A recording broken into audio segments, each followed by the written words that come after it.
off, you're up. Welcome to This Week on Main Street. Chris Owens here along with Perry Williams, and as we do on an almost weekly basis, anymore it's kind of sporadic, but we're here talking about Noblesville Main Street and where we are in the community, where you can connect with us. Perry, of course, serves as the president of our board of directors, and I'm crazy enough to sit in as the full-time executive director of the group, but here we sit at the beginning of August, and unfortunately, or fortunately, depends on how you look at it, kids are back in school.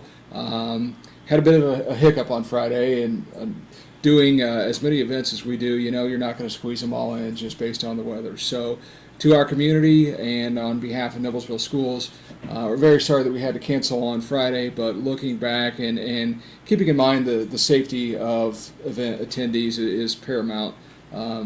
Sorry we had to cancel the back-to-school bash, but after the fact, it was the right call. Oh, absolutely. And, those are one of those things. And I guess the one thing I can say for you is if you can get yourself through the month of July, you can survive anything, right? July was a busy month. Yeah. It definitely was. But now we're staring August in the face. We have coming up tomorrow night will be our third in the Meals from the Market event. That sold out dining event in downtown Noblesville. Should be a great evening for that. It's going to be warm, so I'm going to send out an email today and encourage people to dress appropriately. And much like the Mayor's Ball a couple weeks ago, I was very appreciative. There's a picture. When Mayor Ditzler sent the email out the afternoon of the Mayor's Ball, he was going to wear shorts, and he encouraged everybody else to do so because it was so warm. So that'll be our encouragement to the attendees tomorrow night, and we'll talk about that Meals from the Market series as we get closer to fall and winter about ways to potentially expand it. It's been a real win for us this year.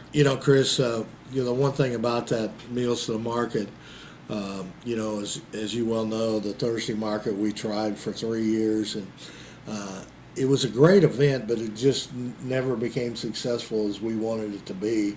And obviously, the one thing people have to realize, no matter what, we have to run this like a business. Yep. I mean, and nonprofits are that way now. I mean, it's all about finances to keep your nonprofits going, and this was the case. And you and I came across some information on actually a Main Street that was doing a similar thing in Tennessee, and that's how we all got started talking about this. And it's blossomed into a great event. I mean, the one thing about it is we have to be real careful about getting it too big, or we're going to lose the effect of that Meals to the Market. So it's very interesting. That's where the board gives me a lot of autonomy in my position to be able to work through logistics of the event. And again, we talk about safety all the time, making sure that we have a safe event, a weather-tolerant event, if you will.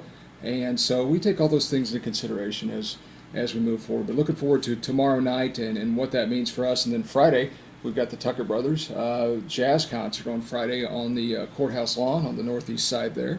And then Saturday, not our event, but certainly one that we support, in the art fair on the square. So, absolutely. As we often say, no shortage of anything to do in downtown Noblesville this weekend. I assume the cars will be out on Saturday evening again, and we have a movie this week. Yep, our last one, Star Wars. Star Wars, okay. Friday night. So come by and listen to the music. When it's over, head over to the park. what that movie probably 9:15, Jim. About 9:15. So Star Wars, this being the last one of the season on his movie series, and then the following week, the parks kicks off for 6 weeks. Is that? Yep, theirs is on Saturday. The Yeah. first one is August 13th, Zootopia. I have seen Zootopia recently, so Really? may have to take the kids out and do it again. But I don't think we've actually been back on the air since the phenomena known as Pokemon Go Oh no, has no, not hit. at all. But it's apparently a big thing in downtown Noblesville, and I plead ignorance. I know very, very little about it. I don't even know enough to be dangerous. But the nice thing that it's doing is attracting people to our downtown and helping them become familiar with what's there. And I think we can't take care of all businesses, but you would have to think, and I know for a fact in talking, visiting a few times to Alexander's as I do, that it's helped them in the evening. The kids coming in getting ice cream Sure. or getting a Coke, and I'm sure it's benefited Noble Coffee too. So, those are two stores that stay open late downtown there, and so that's been kind of a push for them. Well, I'm sure there's probably some residual business too, with parents taking their kids down to the square and then letting them walk around. Again, I know little to nothing about it. Our friends at Deliberate Media did send us some images of some of the characters downtown, and we put those on our Facebook page the other day. So to those that get it, enjoy. We're glad you're active in our downtown, and those that don't, take your kids down there and go enjoy an ice cream cone or a cold beverage somewhere. Yeah, and I'm sure it probably also benefits Ruse and Subway to Oh, I'm a sure. certain extent. So, businesses, that's what we're all about is trying to help our merchants drive traffic downtown. So, I looked at the calendar the other day, and it's kind of hard to believe that we're really about halfway through what we consider the base of our calendar programming year. And coming up, just looking down that, we'll have a First Friday event coming up in September, and that will be, we've actually moved the Chocolate Trail, which is one of our annual events. We moved the Chocolate Trail to Friday, September 2nd. And have, I think, 12 participating merchants in that. Instead of having the after party next to Main Street this year, we'll actually host it out on the northeast corner there after the jazz show. Ends at 9 p.m. there, and Blue Door Jazz Group and Bethany Robinson and her friends will be playing that night. So that's a little bit of change for us. And then coming up the next week, Saturday, September 10th, it's the duck race. yeah, and the one thing about it, one of the reasons, the duck race is a great race, and it kind of showcases a real good attraction that we have and are very blessed to have in our downtown in the White River. Okay, it's used a lot for canoeing and rafting and different things like that. So that it's quite a sight. And plus, when you dump those ducks out, I guess we're just like everyone else, just like the state fair. We're adjusting to whatever's going to happen with Sure. the Indiana Transportation Museum. It seems like it's on and off, and so it'll be interesting to see where it ends up today.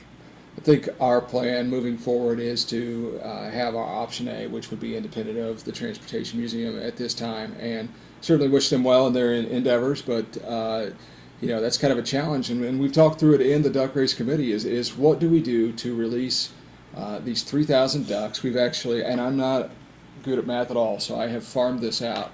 We actually measured each duck and weighed each duck to figure out the weight and the volume. And again, I shopped all this out of house. This is not my arithmetic that's figuring this out. People much smarter than you and I combined have looked Correct. at what this looks like. But there's a substantial amount of weight in 3,000 Yes. ducks and volume. So whatever we do, be it a mechanical lift or something like that we use, or potential for just a manual release, we've tried to take all those things into consideration and safety of the event. Be willing to put something out there that the public can see and enjoy. The structure of the day has changed a little bit too, so we'll talk about ticket sales in just a minute, but the event is really going to be 3 to 7 p.m. in conjunction with the White River Celebration. It'll be on the Logan Street Bridge, and then we'll have a beer garden there next to Courtney's Kitchen. DJ G. Knott will be with us at the start of the race, and actually 3 p.m. up through about 5:30, where we'll have the actual duck race kickoff about 5 o'clock, and we'll do the launch, and then obviously the race to the finish at the Logan Street Bridge there. And then Ayla, the group that opened up for us a couple years ago, musical trio, they're going to be there from about 5:30 to 7 p.m. performing. So live music and lots of fun. Again, that'll be on Saturday, September 10th from 3 p.m. to 7 p.m. with the duck race at 5. We do sell 3,000 ducks as part of this event, and it is a fundraiser for Noblesville Main Street. It goes to support a lot of the administrative costs that we have in what we provide our community. People question a lot, well, what do you do? really, I got to thinking about it, and there's only 2 events that we do through 50 or 60 on a calendar year basis where there's any kind of admission charge, and those are the holiday market and the holiday dinner. And so again, all those events we provide to our community through sponsorships and memberships, and this duck race is a fundraiser for that. Each of our board members have tickets they are responsible to sell. They're also available on a weekly basis at the farmers market from 8 a.m. to noon next to Riverview Health, and we do have 4 retail locations in downtown Noblesville. They are Courtney's Kitchen, Noble Coffee and Tea, Logan Village Mall, and a Corner Cottage. And again, you can go into any of those retail locations at any time, or you can come by the Noblesville Main Street office in the Visitors Center Monday through Thursday from 12 p.m. to 5 p.m. And Kristen from our staff, we'd be more than happy to hook you up with 100, 1,000 tickets. Cash prizes this year, we have a $1,000 grand prize and 3 $500 runner-up prizes. So we've tried to change what that prize structure looks like on an annual basis just to keep it interesting. Great story came out of the race from last year, and family that came down and got to see their duck win. And then we've had a little bit of change in the rules this year. As opposed to years past, you don't have to be present to win.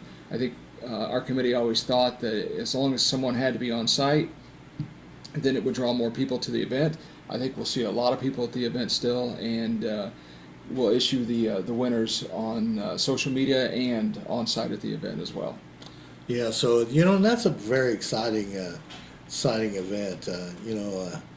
Watching 3,000 ducks drop into the water and float down the river at various speeds according depending to on how much rain you get the week of. Yeah, but it's a great sight to see that, and probably that's some of the best pictures that people share on Facebook for our events. It happens to be that duck race right along with the picture from the stage at the street dance. Yeah. I mean, it just kind of breathtaking. So we encourage you to buy your duck race tickets very, very soon. That event will be here before we know it. The next weekend, the 17th, will be another one of our staple events, the Old Mill Festival. That happens on the same day as the tour of historic homes with the Noblesville Preservation Alliance. And then there will also be a choral performance on the courthouse lawn a little bit later that afternoon. We roll that into October, and we're looking at Beards and Brews, potentially with a new element that I can't really talk much about on October 1st, but could be a very good time in downtown Noblesville. And then First Friday on October the 6th, October the 7th, that'll be our first Friday when we do construction, fall festival, soup cook-off. We'll actually keep that tent up, hopefully on the northwest corner of the square. I say hopefully because we're still waiting the blessing of the county to keep it up for a week. But then on October 13th, we've got the bicentennial celebration as the torch makes its way into downtown Noblesville.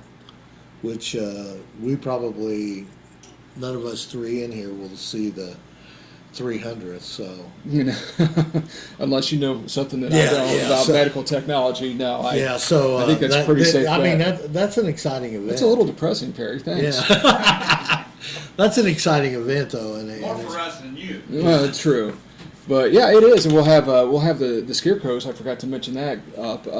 We'll start to accept submissions for the scarecrow contest that we do in downtown and in late September. There's just so much happening. Yeah, because the scarecrows, that's kind of a tradition that you and I have together, along with Elena, putting those up. Yeah, so. You and me, and really long zip ties. Yeah. Kirk's Hardware loves us that day, right? They do. We roll that into November, and of course fall break will be here before we know it in October. November we'll do the live mannequins again as part of that First Friday, and merchant open houses will be happening. That's really the kickoff to their holiday season. And I'll have after that weekend I'll have my first half marathon in the books, and looking forward to checking that off the list, and hopefully then training will continue for the Noblesville mini marathon in May of next year. At the end of November, we've got that big weekend surrounding Thanksgiving. We're still toying with the idea of doing an event on Wednesday. Of course, Thursday we'll support the Trident Turkey Trot around downtown, and be a great event to come out on Thanksgiving morning. Friday is our ice sculptures and the tree lighting. We are hopeful that we'll be able to incorporate something at Federal Hill Commons during that time, assuming that construction has finished there. And then Saturday will be the local host for Small Business Saturday, and we're working on a concept that would have a concierge style tent booth, much like we did last year, but potentially adding some support from elected officials and other dignitaries, in case you know anyone that would care to sit out there with us and volunteer. But that'll take place on Small Business Saturday, and then Sunday we're already talking about another parade. It'll be the traditional holiday parade here in Noblesville, and that's Santa's official entrance into Noblesville at that time. Absolutely, and that's a great weekend. I mean, there's no doubt about that. If you want something to do and everything is really free, is come down and participate in that weekend, because it's a great weekend downtown, and which kind of kicks off with that turkey trot. I mean, I had the opportunity last year of walking in that turkey trot with my two daughters, so that was our family thing to do, and made you feel a little bit less guilty when you ate all that turkey and food. Absolutely. After I completely felt better about myself after I ran 3.1 that morning. And then really the year kind of wraps up the next weekend for us. We'll do the first Friday in December, work with the Lions Club to do hot chocolate and chestnuts. Hopefully we've got some other announcements to make as part of that. That first Saturday in December is our holiday market at the Hamilton County 4-H Fairgrounds. And then Sunday evening, the first Sunday in December, we are working on a kind of a community campaign. Will be a fundraising tool for Noblesville Main Street. It's all about soliciting 2017 memberships, getting ahead of the curve on that, and potentially engaging those folks who are prepared to make a year-end gift. I'm really excited about the direction of the organization and from where we've come with the help of your leadership and so many on our board of directors members. It's been all about repositioning Noblesville Main Street in the community, and not only extending our reach, but making our reach more meaningful, if you will. And that's part of what makes Noblesville unique, is there's a very personal element to that, and hopefully we're at the forefront of being able to capture that. And really, the last 2 years have been a lot of awareness, if you will, helping people become more aware of the organization and just how much our board does in the community. So that gets us basically through year end. I know we've covered a lot today. Yes, we have. And there's still a lot more out there. So I encourage you to check out our website, noblesvillemainstreet.org, or connect with us on Facebook, Noblesville Main Street. We actually have 3 Facebook pages. So there's the Noblesville Main Street page. There's the Noblesville Main Street Market page, which is dedicated to our farmers market and great efforts there. And then Historic Noblesville Facebook page. We should mention that we did issue a media release last week in conjunction with Riverview Health about some challenges that may be coming up with parking in the lot there, the east lot next to Riverview for the farmers market. Not anything unexpected, but based on their expansion and some of the needs, some of the parking around the south portion of that lot may be taken for storage. You can find that release verbatim on the Noblesville Main Street Market page, and provide some alternate options as far as parking on Riverview's campus and walkability ways to get to the market. Sounds good. So that's all we have for this week. We'll see you soon, This Week on Main Street.